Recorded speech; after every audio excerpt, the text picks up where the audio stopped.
Bonjour et bienvenue sur la chaîne Réussir l'élevage en Afrique.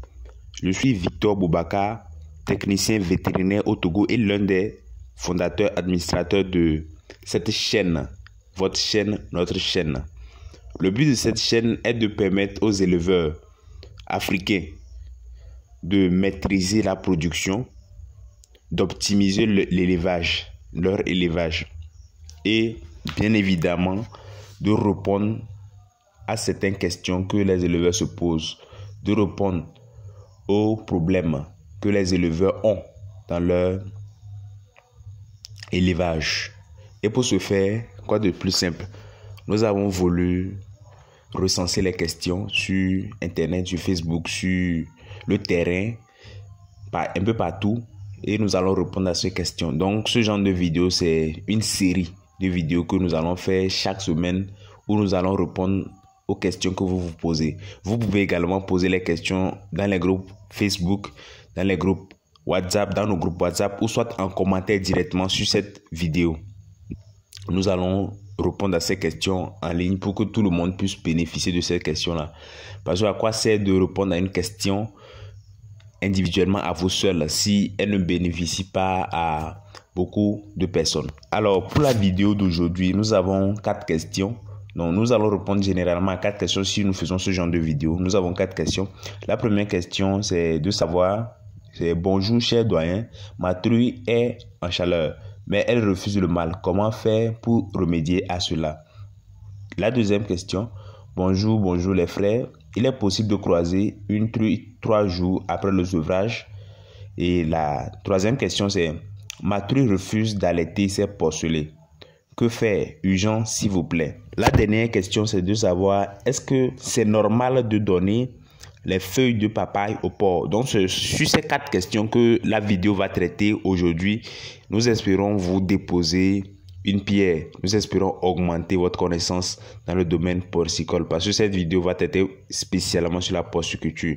Donc, avant de débuter cette vidéo, nous vous prions de vous abonner à la chaîne YouTube.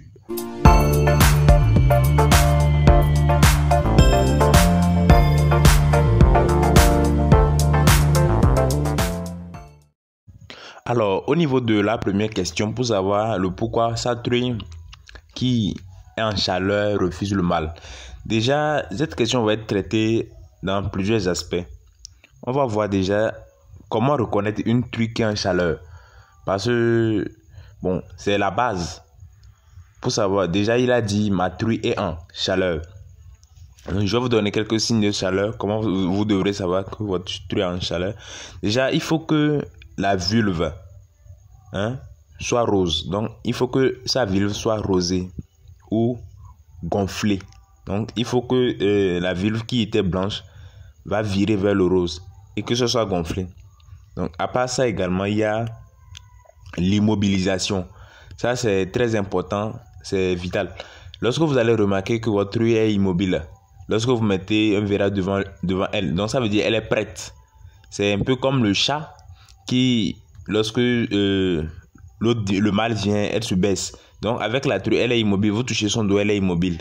Donc, à part ça également, vous avez le chevauchement. Ça, c'est visuel. Lorsque vous arrivez dans une loge avec les truies, elles vont essayer de se monter entre eux là. Celle qui va essayer de monter, c'est elle qui est en chaleur. Donc, ça c'est un signe visible pour voir que votre truie est en chaleur. Donc, avec ces signes-là, vous pouvez détecter si votre truie est en chaleur. Mais on ne peut pas se baser uniquement sur la chaleur parce que il faut voir certains paramètres d'abord. Déjà, il faut savoir qu'on ne met pas les truies qui sont en chaleur pour la première fois en reproduction parce qu'elles sont beaucoup trop petites. Donc, ça peut être l'une des causes de ce que notre très cher ami dit. Donc, une chose aussi qu'il faut savoir, pour les gens qui ne savent pas, le cycle de la truie est de 21 jours. Donc, chaque 21 jours, la truie vient en chaleur. C'est un peu le contraire de ce qui se passe chez la femme. Chaque 24 jours chez la femme, elle menstrue.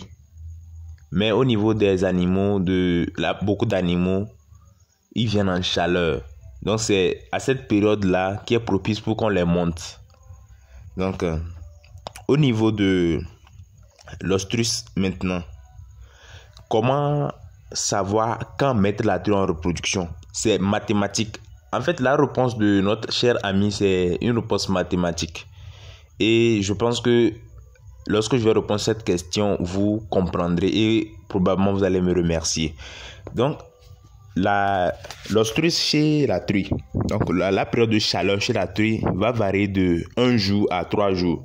Donc, lorsque vous allez remarquer les signes là que j'ai dit, ça va varier de 1 à 3 jours. À part ça, ça va disparaître. Donc, vous voyez un peu ce qui va se passer. Donc, au 21e jour, lorsque la truie va commencer à apparaître, les signes là, après 3 jours, ça va disparaître. Donc, c'est cette période-là, vous devez mettre la truie en reproduction. Sinon, c'est fini, vous allez attendre encore 21 jours. Donc, lorsque vous allez observer les premiers signes, c'est pas parce que vous observez que ça que vous allez mettre la truie en reproduction, non. Il y a une période donnée. Donc, il faut savoir que 12 heures après l'apparition des premiers signes de chaleur, vous pouvez mettre maintenant la truie en reproduction.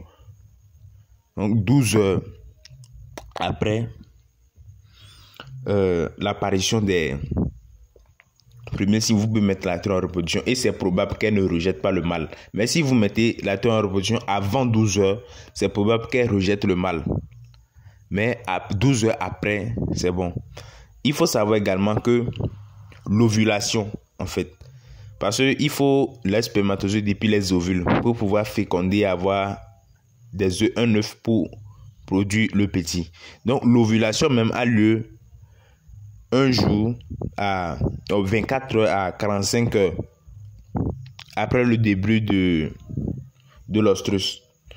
Donc, après un jour, 24 heures à 45 jours, les spermatozoïdes qui vont être pris lors de l'accouplement 12 heures après la chaleur vont féconder cela et vous aurez des petits. Donc la réponse est simple. Vous observez en 1 si la truie est vraiment en chaleur. En 2, vous allez voir si elle est vraiment immobilisée. Parce que c'est le point central, la pierre angulaire. Si elle s'immobilise à la vue du porc, vous allez toucher son dos si vous mettez un porc devant. Là, ça c'est sûr à 100%, elle est prête. Lorsque vous remarquez ça, maintenant vous amenez le porc. Mais si vous voulez aller point de vue mathématique, vous voyez que votre truie a commencé à avoir les signes de chaleur à tel moment. Donc, après 12 heures de temps, vous pouvez maintenant mettre la truie en reproduction et ça va marcher. Donc, c'est la question la réponse à la question de notre très cher ami. Donc, pour la deuxième question, de savoir si on peut croiser une truie 3 jours après le sevrage. Déjà, c'est quoi le sevrage? C'est le passage de l'aliment lacté à l'aliment solide. Donc, au niveau de la reproduction de la truie 3 jours après le sevrage, il y a plusieurs paramètres à voir. Mais je vais juste vous montrer 3 paramètres fondamentaux. Donc, le premier paramètre, c'est le temps de sevrage. Combien de temps vous avez pris pour sevrer la truie? Parce qu'il y a des sevrages de 21 jours, il y a des sevrages de 30 jours, il y a des sevrages de 45 jours et il y a des sevrages de 2 mois. Vous conviendrez très bien avec moi que à chaque temps de sevrage va correspondre la résistance de la truie. Si vous sevrez par exemple la truie à 21 jours et puis vous ne la mettez pas dans de bonnes conditions, ben, elle sera vraiment très faible et franchement, même ça va faire pitié et ça serait difficile de la remettre en reproduction rapidement. Donc, ça va dépendre du temps de sevrage en un. Le deuxième facteur, c'est le système d'élevage. Vous êtes dans un système d'élevage intensif, semi-intensif ou bien traditionnel. Parce que suivant chaque système d'élevage, vous avez les conditions d'élevage. Avec le système intensif, par exemple, vous avez toutes les conditions réunies. Vu que c'est un bâtiment fermé, vous avez la température idéale. Vous avez l'hygronométrie idéale. Vous avez pratiquement tout idéal. Donc là, la truie est dans un environnement parfait, optimal, où elle peut s'exprimer, elle peut exprimer ses potentialités de manière optimale. Maintenant, si vous êtes dans un système semi-intensif, ce qu'on a en Afrique généralement, Donc, la truie est également dans un confort, bon, il faut l'admettre, elle est dans un confort et on peut prendre le risque de le faire également. Mettre dans un système traditionnel où vous mettez les truies en divagation, bon, déjà ça va dépendre de la race, ça serait un peu difficile. Maintenant, le troisième facteur, ça serait l'alimentation. C'est comment vous alimentez votre truie. Lorsque vous l'alimentez, déjà il faut savoir qu'une truie qui est en reproduction, elle a un système d'alimentation différent d'une truie qui est en lactation, d'une cochette également. Donc tout ça, ces animaux-là ont certains besoins, ont un besoin en énergie, un besoin en protéines et en minéraux également. Donc c'est également des chiffres. Hein. Vous avez tel nombre de kilocalories, d'énergie digestible et puis tout ça. Donc, si vous nourrissez très bien votre truie, vous connaissez les besoins de la truie là, vous la nourrissez très bien, vous pouvez la mettre en reproduction. Donc, pour répondre de manière claire à sa réponse, une truie, après le sevrage, revient en chaleur entre 5 et puis 7 jours. Donc, lorsque vous allez sevrer la truie, par exemple aujourd'hui, après 5 à 7 jours, vous allez remarquer qu'elle revient en chaleur. Et suivant ces paramètres que j'ai cités plus haut, si vous avez respecté cela, vous pouvez la remettre en reproduction immédiatement. Ou pas, ça va dépendre de vous. Si vous ne respectez pas ces paramètres-là, si vous ne la nourrissez pas très bien, bon, ou bien si vous la sevrez très tôt, vous ne la nourrissez pas très bien, vous-même vous allez causer la mort de votre truie. Ça, c'est inévitable. Donc, lorsque vous respectez les paramètres fondamentaux que j'ai cités, vous pouvez mettre la truie en reproduction le 5e ou bien le 7e jour. Déjà que la truie ne peut pas rentrer en chaleur en même temps le 3e jour. Donc, c'est le 5 à 7 jours qu'elle rentre en chaleur. Ici, c'est la 3e question de savoir... sa truie n'allait pas les porcelets, alors que doit-il faire? Et c'est urgent. Déjà, il faut se poser la question, pourquoi la truie n'allait pas les porcelets? Donc il y a plusieurs hypothèses. Je ne pourrais pas le contacter pour lui demander mais exactement le pourquoi. Mais il y a plusieurs hypothèses que je pourrais mettre sur le pourquoi la truie n'allait pas ses petits. Parce que c'est par rapport au pourquoi nous allons pouvoir lui donner une réponse. Donc, la première hypothèse serait les blessures sur les mamelles. Ou bien, bon, en gros, une mamite, quoi. Donc, peut-être que la truie a des blessures sur les mamelles. Donc, lorsque les petits sont en train de téter, elle a mal. Et bien évidemment, même si vous avez mal, vous ne pourrez pas laisser les porcelets téter, vos petits téter. Donc ça, c'est la première hypothèse. Soit la truie a des blessures sur les mamelles, donc il doit vérifier pour voir. Ou soit en deuxième position, les dents des porcelets. Donc lorsque les porcelets têtent, ils blessent la maman. Ça fait mal à la maman. C'est pourquoi généralement on rogne les dents. Bon, j'ai écrit un article sur ça sur notre page Facebook. Notre page Facebook, c'est Réussir l'élevage en Afrique. J'ai écrit un article sur le fait de rogner les dents des porcelets. Bon, en gros, entre griffes, couper les dents des porcelets pour ne pas blesser la maman. Donc, peut-être que c'est ça qui a causé le fait que la maman refuse d'allaiter les petits. Ou bien, la reconnaissance des petits. Il faut faire attention lorsque votre truie fait une mise bas. Si vous allez en même temps toucher les porcelets, la maman n'a pas senti les porcelets. Et donc là, elle ne pourra pas reconnaître ses petits. Elle ne reconnaît pas ses petits. Elle ne pourra pas les allaiter. La quatrième raison probable serait le stress. Donc si la truie est trop stressée, bon, déjà ça va dépendre des premières heures. Hein. Si la truie est trop stressée, elle ne pourra pas allaiter les petits. Mais il y a quelque chose de très important qu'il faut savoir, c'est qu'il faut obligatoirement que les petits têtent 3 jours après la naissance. 3 jours, le moment où ils se sont nés, jusqu'à 3 jours, il faut que les petits têtent. Parce que c'est pendant ces 3 jours-là, il y a le colostrum. Donc c'est un lait très riche. Bon, c'est pas vraiment le lait, mais c'est très riche. Donc sans ça, les petits, c'est très probable que les petits vont mourir. C'est pourquoi généralement, vous n'arrivez pas vraiment à sevrer tous les porcelets. Donc c'est ça le secret. C'est de pouvoir permettre à ce que les porcelets têtent les 3 premiers jours. Donc maintenant au niveau des solutions. En fait, lorsque je vous ai donné quelques raisons là, les solutions c'est évident. Donc si par exemple la truie a des problèmes de blessure au niveau des mamelles, vous désinfectez la plaie et puis vous soignez tout simplement la plaie. Ou également, si les dents des porcelets, si vous avez remarqué que ce sont les dents, là vous allez rogner les dents des porcelets, vous allez couper. Bon, si vous ne pouvez pas, vous appelez juste un vétérinaire et puis il va venir vous couper les dents des porcelets. Donc également, au niveau du manque de lait, si vous avez constaté que c'est à cause du manque de lait que la truie n'allait pas ses petits, là vous faites tout simplement une injection d'ocytocine et elle aura du lait à donner à ses petits. Et si au niveau du stress également, vous allez constater, vous allez voir si elle n'est pas stressée.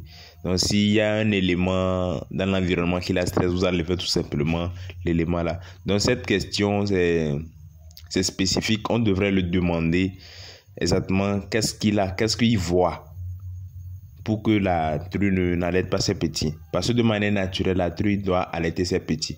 Bon, il y a une autre solution également parallèle, c'est d'immobiliser la truie. Donc en gros, vous l'attachez, vous l'immobilisez pour qu'elle donne forcément le lait à ses petits. Donc c'est en gros les solutions à cette question. Alors cette question revient souvent dans les groupes WhatsApp, sur Facebook également, au niveau de la papaye. Pour ceux qui sont nouveaux dans le domaine, il faut se demander, est-ce que c'est normal qu'on donne les feuilles de papaye au porc? Et c'est bien que notre ami l'ait posé. Et nous allons répondre à sa question. Donc, il faut savoir déjà que les feuilles de papaye sont un vermifuge. Donc, ceux qui font l'élevage bio, au lieu d'utiliser les vermifuges conventionnels, ils peuvent tout simplement utiliser les feuilles de papaye. Donc, les feuilles de papaye contiennent de la papaïne. Donc, c'est le principe actif des feuilles de papaye, de la papaïne. Lorsque vous donnez les feuilles de papaye au porc, vous êtes en train de le déparasiter de manière naturelle. Donc, effectivement, c'est bon de donner les feuilles de papaye au porc. Mais, il faut savoir que les feuilles de papaye vont dépendre du lieu. Bon, une feuille de papaye qui pousse par exemple le papaye qui pousse par exemple au Togo, ou soit au Cameroun, au Burkina Faso, nous tous on voit que c'est la papaye, mais ils ne contiennent pas le même taux de papaïne. Donc, il peut y avoir des variations. Peut-être que 60% de papaïne, 50% de papaïne, 55% de papaïne. Ça va dépendre des zones. Même dans un même pays, par exemple, si vous êtes au Cameroun, la papaïne le taux de papaïne à Bafoussam n'est pas le même taux de papaïne qui sera à Yaoundé ou bien à Douala. Donc, ça, c'est également pareil avec toutes les plantes. Donc, c'est ça le problème avec les plantes. C'est pourquoi, au niveau de la posologie, le dosage, c'est un peu difficile de vous dire que utiliser tel nombre de kilos de feuilles de papaye pour déparasiter vos porcs. Donc, voilà un peu le problème au niveau des feuilles de papaye. Mais vous pouvez utiliser les feuilles de papaye à une très faible quantité. Vous pouvez l'utiliser à une très faible quantité, donc de donner ça de temps en temps. Donc, ça, c'est bon. Une chose aussi qu'il faut noter, c'est que les feuilles de papaye là, qui contiennent de la papaïne, on prend ça pour faire plusieurs choses. Et probablement, on prend ça pour faire certains déparasitants. Et ces déparasitants là, maintenant, vous avez le dosage sur ça. Donc, soit vous utilisez le bio à une petite quantité, ou bien vous utilisez des déparasitants conventionnels. Une chose qu'il faut noter à cette question qui est pertinente, c'est les truies en gestation. Donc, de manière conventionnelle, c'est compliqué de déparasiter une truie qui est en gestation parce que ça cause généralement les avortements. Donc, lorsque vous donnez les feuilles de papaye à une très forte quantité à une truie en gestation, elle va avorter. Elle va perdre son petit. Donc, c'est pourquoi il faut faire attention lorsque vous donnez des feuilles de papaye à une truie en gestation. Donc, voilà concernant la réponse à cette question au niveau des feuilles de papaye. Donc, je vais vous donner un bonus toujours au niveau des vermifuges. Comme on parle des vermifuges, il y a la feuille de Nîmes qui est également un vermifuge. Donc, généralement, vous allez bouillir de la feuille de Nîmes et vous recueillez de l'eau et cette eau-là, vous donnez ça au porc, soit au poulet. Donc ça, c'est également un bon vermifuge. Ça, c'est pour ceux qui font dans l'élevage bio, ils n'utilisent pas un déparasitant conventionnel. Nous vous remercions d'avoir suivi cette vidéo jusqu'à la fin et nous espérons vous avoir ajouté un plus dans votre connaissance en élevage porcine. Et nous vous prions également de déposer un commentaire si ce genre de format de vidéo vous a intéressé, de nous dire. Et si vous avez également des questions, vous nous posez, nous allons en faire des vidéos et nous allons déposer sur la chaîne pour que vous puissiez voir et augmenter votre connaissance en élevage. Je vous annonce également que nous avons des formations, que nous organisons des formations pour ceux qui aimeraient un truc beaucoup plus pointu, un truc beaucoup plus accentué. Donc nous avons des formations en porc, en lapin, en aviculture également. Et nous avons également un groupe privé où nous répondons directement à vos préoccupations. Donc si vous avez des problèmes de maladie avec vos animaux, d'alimentation, puis tout ça, tout simplement vous nous écrivez dans le groupe privé et nous allons vous répondre. Donc nous avons laissé notre numéro. Si vous aimeriez rentrer en contact avec nous, donc vous pouvez nous écrire sur ces numéros. Merci et n'oubliez pas de vous abonner également à la chaîne pour nous soutenir.